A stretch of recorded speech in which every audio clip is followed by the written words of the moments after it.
All right, the big breaking story now coming out of Australian cricket is that the team's coach, Darren Lehmann, has apparently also decided to step down, announcing that this will be his last test match. Remember, Darren Lehmann has been in the eyes of the storm as well post the Stephen Smith, David Warner ball-tampering scandal. He had been cleared, exonerated by Cricket Australia, which said that he had nothing to do with the ball-tampering plan.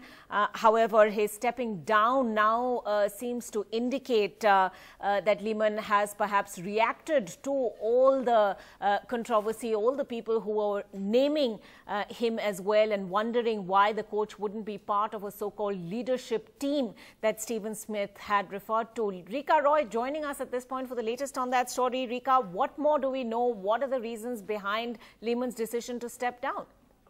Well, Ankita, I would think that it is a part of a greater plan that Cricket Australia now wants to execute. They have been very clear ever since the ball tampering episode happened that what they want to address is the culture of the team, the culture of Australian cricket that apparently has taken a beating during Darren Lehmann's tenure. This win-at-all-cost attitude has really hurt the core of Australian cricket, and that is something they want to change.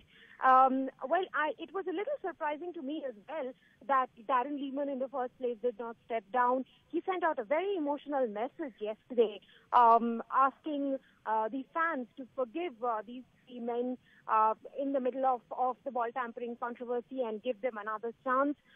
It seemed like those 6 words that he said on Saturday when the incident was happening is what saved his job. He said because that was cited by Cricket Australia as the reason perhaps for exonerating him. And for our viewers who haven't been following this as closely, this was what Darren Lehmann ostensibly said to Peter Hanscom on a walkie-talkie, footage of which was flashed repeatedly also. And it appears that he was questioning what was going on the field when Cameron Bancroft in fact was using that piece of sandpaper to shine the ball.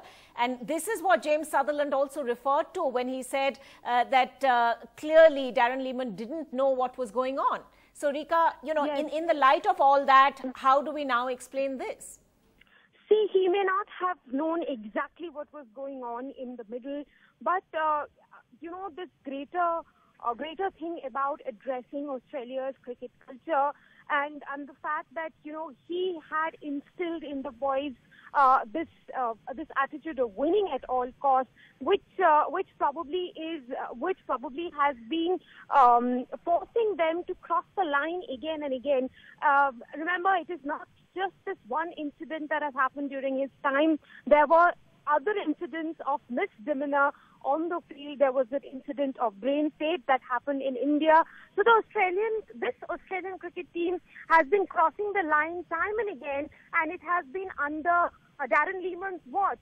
So now what Cricket Australia wants to do is create a culture where the Aussies not only become good competitors but also become the most loved team. They have been very good competitors under captains like Steve Waugh, under captains like Alan Border, Ricky Ponting. No one hated the Australians as much as they do right now.